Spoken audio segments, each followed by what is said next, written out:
Talagang natakot po ako, Mr. Chair, ano, at kinihila na lang po ako ng aking mga kasamahan at pinadapa, no, at pinayuko, pinadapa.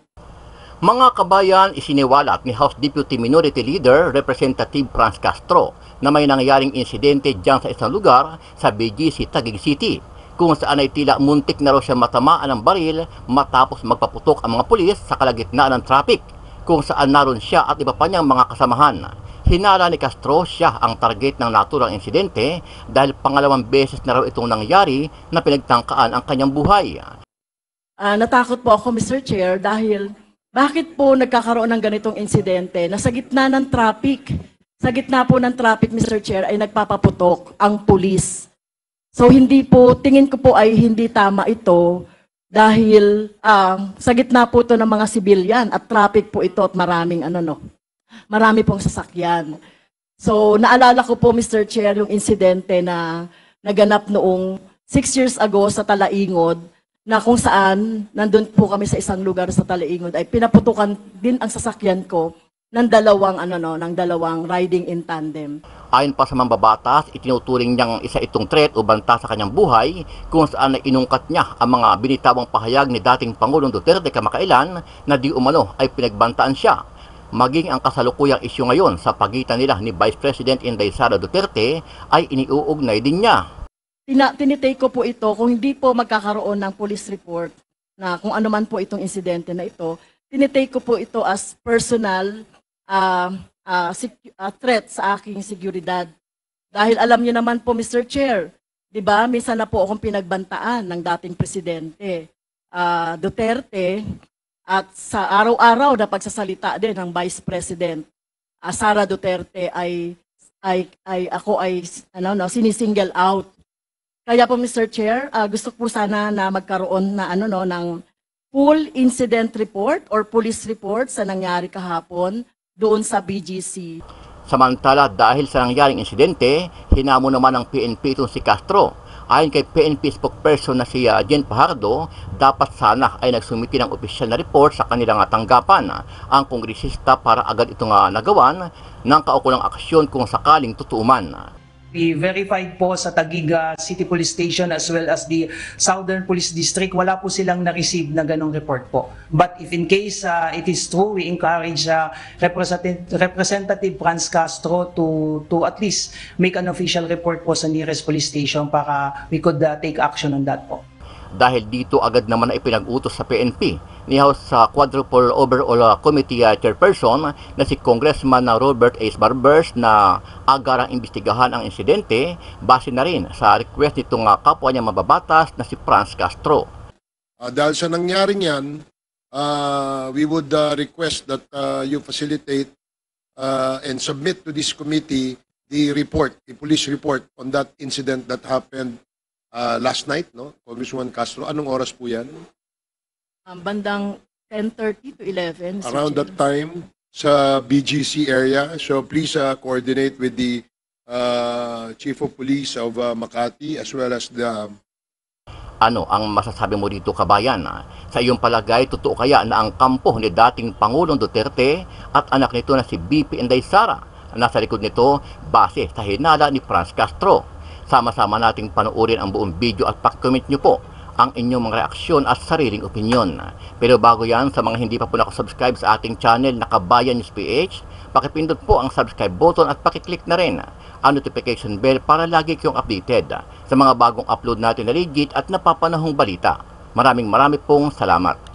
Yung second po na i-report ko po, Mr. Chair, ito po ay personal and collective privilege dahil may kinalaman po sa aking seguridad.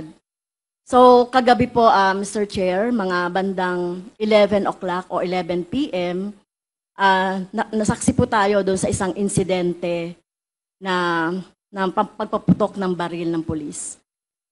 So, binabagtas po namin, ewan ko pa lang po kung main road ito ng BGC, meron pong pulis sa harap namin, police car, at merong dumaan na naka-motorbike sa harap namin hanggang sa lumabas po yung police, Mr. Chair.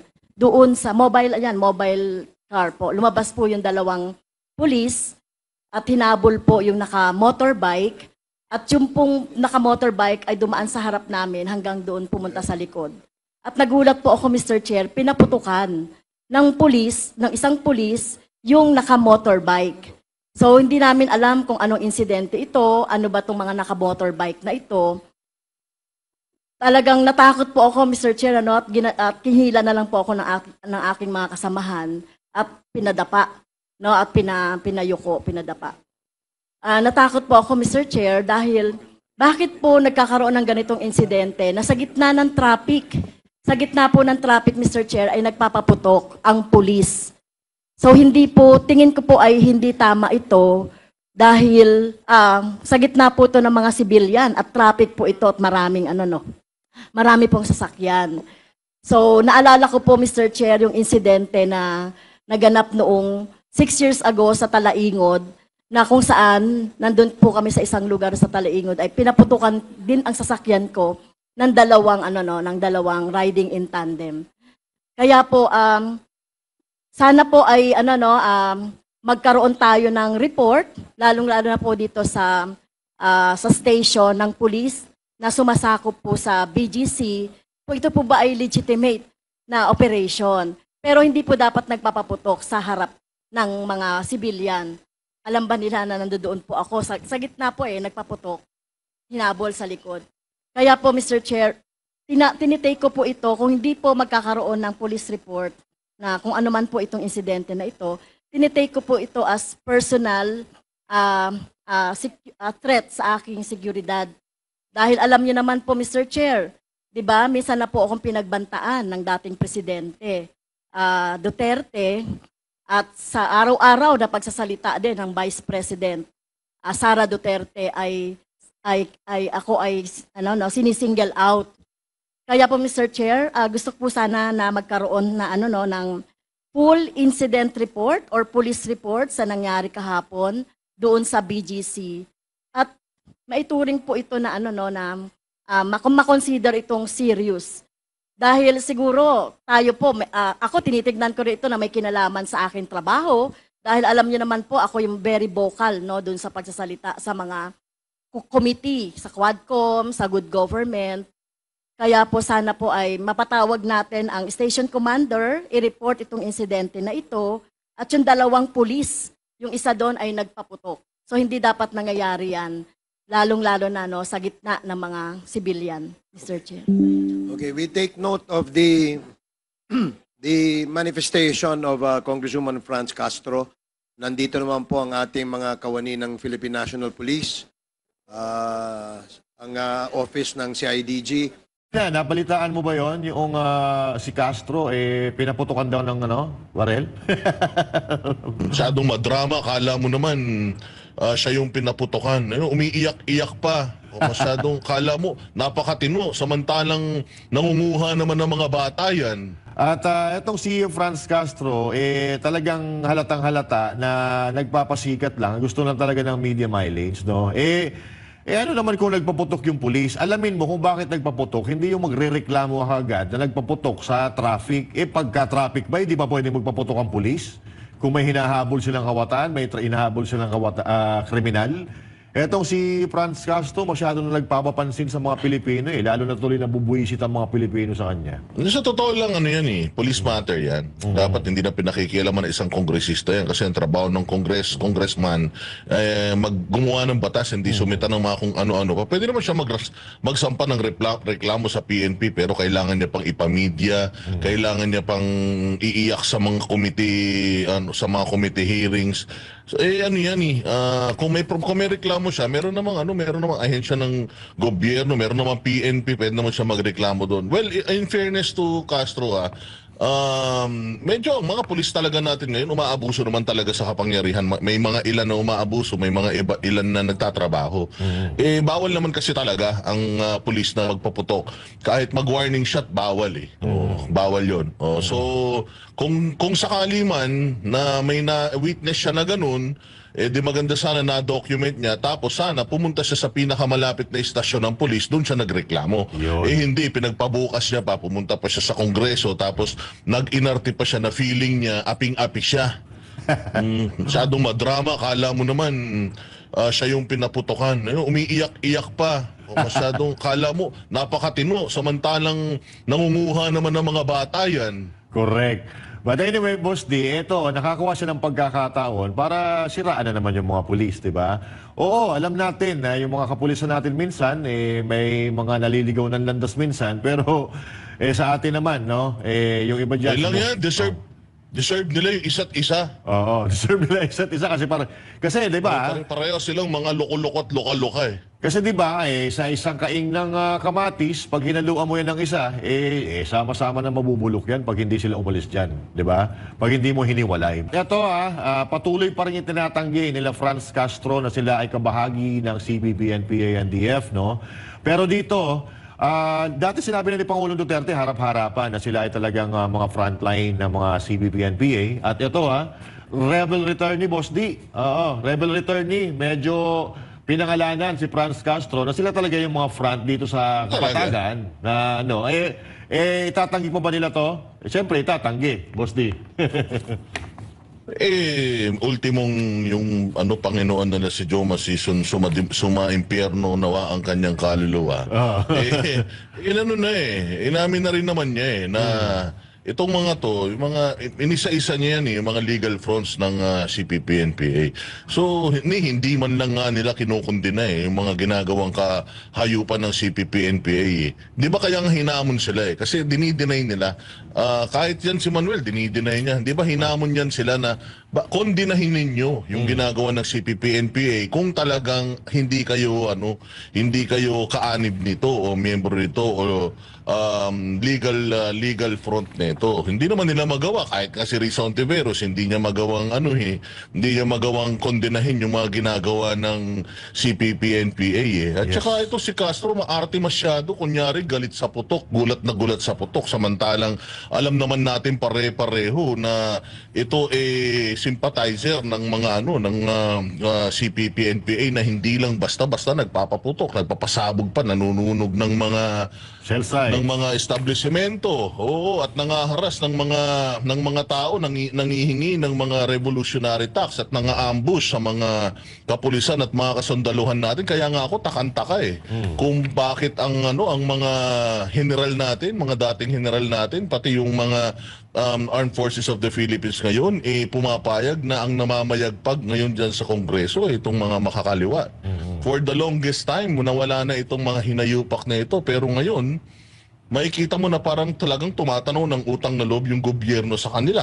Oo. Nagiging sila Sila talaga yung nagiging mga parang attack dog nila ngayon Hindi ba, partner? Oo, Boss D, totoo ka dyan. Kasi eto nga, nakikita naman natin ngayon, araw-araw, sila ang bida sa mainstream media. Sila ang bida sa social media. At pero in fairness naman, may mga kumukundina. Pero itong mga kumukundina, ito yung mga retired na sundalo, mga retired na pulis, nananawagan sila na huwag iboto itong mga party list na talagang kasapakat ng mga CPP, NPA, NDF. Pero ang pinagtataka natin, bakit yung mga na-aktibo sa serbisyo, bakit parang hindi sila nagsasalita dito? At katulad nga ngayon, ito Boss D, alam ko na, balitaan mo na to, na kinat din pala yung budget ng AFP sa modernization at naging 35 million na lang.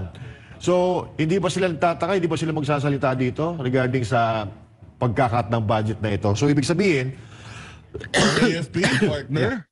AFP. AFP? Paano magsasalita ang AFP? Private army ng AFP. Parang tila mo private army ng AFP ng Malacanang. Oo nga kasi kung halimbawa ako, Boss D, binibigyan nila ng pagkakataon, binibigyan nila ng importansya itong mga party list, katulad ng party list ni Franz Castro, na ni Raul Manuel. Binibigyan nila ng importansya, tapos ngayon, yung budget ng AFP, ikakat, hindi ka ba dyan magtataka? So, ibig sabihin, kung ikaw ay hindi nauutusan or kung ikaw ay hindi sumusunod sa mali, abay magsasalita ka dyan. Aaray ka. Kasi, siyempre, kailangan mo ng modernization, kailangan mo ng magagandang barel, yung mga modernong barel, para kung sakasakali man na may mangyari sa ating bansa, halimbawa, humarap tayo sa gera, maganda yung kagamitan natin. Kaso, ang problema yun ang pinagtataka din natin. Master Judea, Hindi na kailangan ng AFP natin ng modernisasyon. Ah. Kasi modern naman daw ang Amerika pagdating sa sa warfare. Alam naman natin na tayo ay tila mo umaalala diyan sa Amerika, and 'di ba meron na naman ng mga nakuha na at hulim na sabat na depleted uranium dito sa Pilipinas. Yun na isang malaking issue, sabi. Pipilitin kong pumunta ron.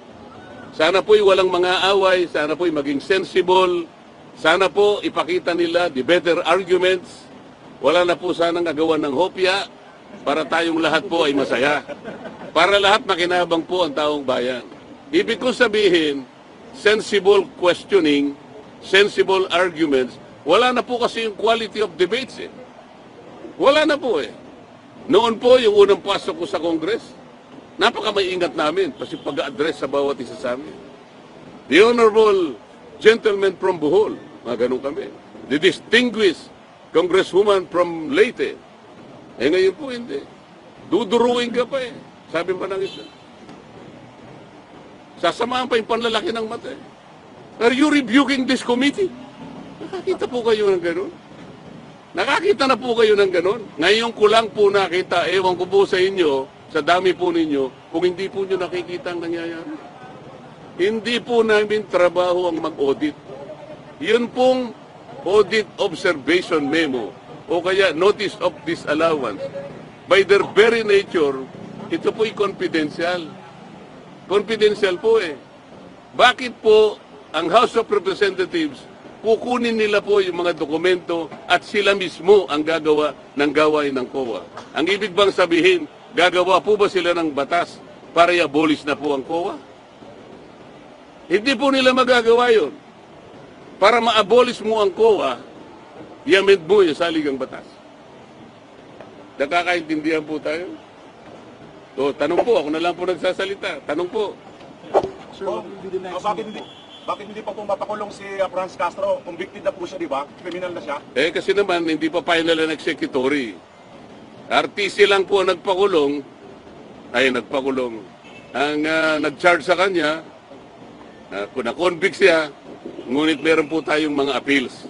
Pwede siguro po nag-appeal siya sa Court of Appeals.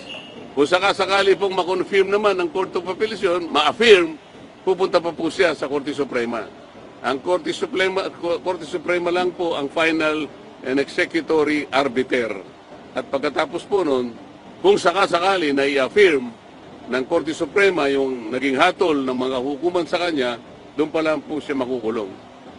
Hindi ba ito insulto sa mga abogado na hindi siya abogado, convicted pa siya hindi nakukulong, siya pang nagpakulong sa isang abogado? Actually, nakaka-insulto doon sa paraan na sinasabi niya, itong abogadong ipinakulong nila, ang sabi nila, obstruction of procedures. Baka hindi niya naintindihan kung ano yung obstruction. Ang una pong nag-obstruct ay yung Commission on Good Government. Ang pangalan po kasi ng ng committee is Committee on Good Government. O salaminin natin. Sabi po nila, sinight for contempt nila yung staff ng OBP sapagkat di umano siya ay nag-obstruct ng procedures and processes of the court. Sino po ang kauna-unahang nag-obstruct? Yung Committee on Bad Government. Hindi po niya trabaho yun eh. Hindi niya dapat panghimasukan. Pabayaan mo muna ang COA na gawin niya ang kanyang trabaho. Hindi po eh. Sabi niya, oy COA, dalin mo nga rito yung inyong mga pinagbabatayan dyan. Siguro ang babagal nyo, kami na ang gagawa niyan. Ang tanong, gawain ba ng Congress ang mag-audit? Eh sabi ko nga po sa kanya, sa magitan ng isang programa ko kahapon, palagay ko dapat mungkahi sa kanya, mag-resign na muna siya na member ng Congress at kung sakali pong siya'y tatanggapin na COA auditor, at saka po siya mag-audit. Yun po, tatanggapin ko yun kung sakasakali na siya po ay i-hire ng COA at nakita nila na pinakamagaling mag-audit, okay na po sa akin yun. Pero wag ka muna maging congresswoman. Mag-auditor ka na lang muna para po yung gawain natin nasa mandato. Yun lang po yung gusto kong ipaliwanag sa inyong lahat. Pinalaga naman ng Makabayan Block lawmaker na si ACT Teachers Party List Representative Franz Castro ang paghinto sa pagdinig ng komite kahit hindi pa natatanong ang sinasabing military officials na nag-disburse ng OVP at DepEd confidential funds. This will be the wrap-up committee hearing insofar as confidential fund, pero hindi pa po tayo magtatapos sa ating committee hearing. Kumbaga, year-ender lang, sinasummarize lang po natin kung ano po mga nangyari nitong pong nakaraang 7 hearing.